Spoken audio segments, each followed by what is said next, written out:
Assalamualaikum warahmatullahi wabarakatuh. Saya di sini akan merepresentasikan tentang lingkungan makro atau lingkungan jauh bagi perusahaan.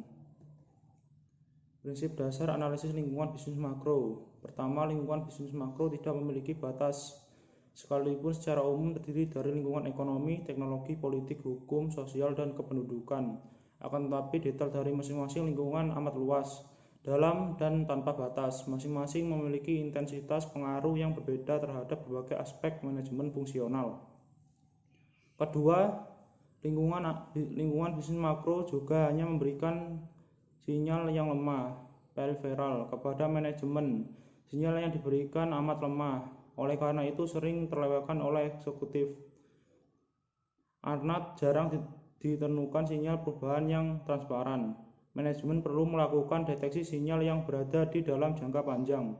Kadangkala sinyal yang diberikan bertolak belakang satu sama lain yang dapat menyulitkan pemilihan. Oleh karena itu, di samping pengetahuan dan kecakapan, manajemen juga dituntut memiliki intuisi bisnis yang terlatih dan terus-menerus diasah. Pendekatan dalam analisis lingkungan bisnis makro. Tersedia 3 pendekatan pokok yang dapat digunakan untuk melakukan analisis lingkungan makro, yaitu pendekatan tidak reguler.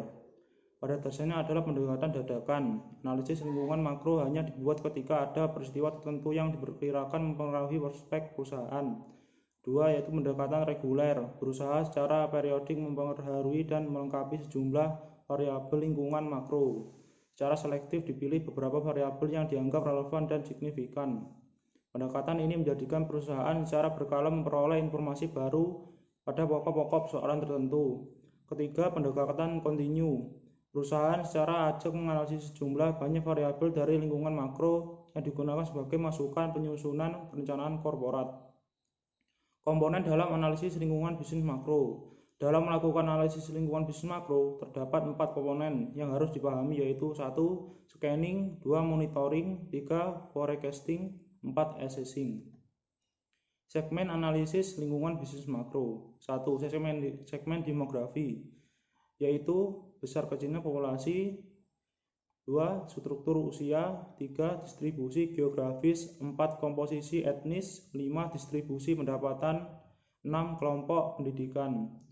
Yaitu yang kedua, segmen ekonomi, pertumbuhan ekonomi, pendapatan per kapita, dan tingkat inflasi. Ketiga, segmen politik, yaitu strategi perusahaan yang dipengaruhi oleh perkembangan dalam politik. Lingkungan politik terdiri dari undang-undang, kebijakan pemerintah, dan tekanan dari lembaga-lembaga LSM yang mempengaruhi dan membatasi berbagai organisasi dan individu dalam suatu masyarakat. Keempat, segmen sosial dan budaya. Segmen ini berhubungan dengan perilaku sosial dan nilai budaya dari masyarakat yang berbeda. Karena perilaku dan nilai merupakan inti dari suatu masyarakat, maka perilaku dan nilai tersebut seringkali mendorong perubahan demografi, ekonomi, politik, atau hukum dan teknologi. Segmen yang kelima, segmen hukum. Lemahnya pranata hukum menimbulkan ketidakjelasan dan ketidakpastian usaha, akan tetapi di saat yang sama lemahnya pranata hukum juga membuka peluang bagi pengusaha untuk menerapkan semua jenis strategi bisnis tanpa perlu menindakkan etika bisnis.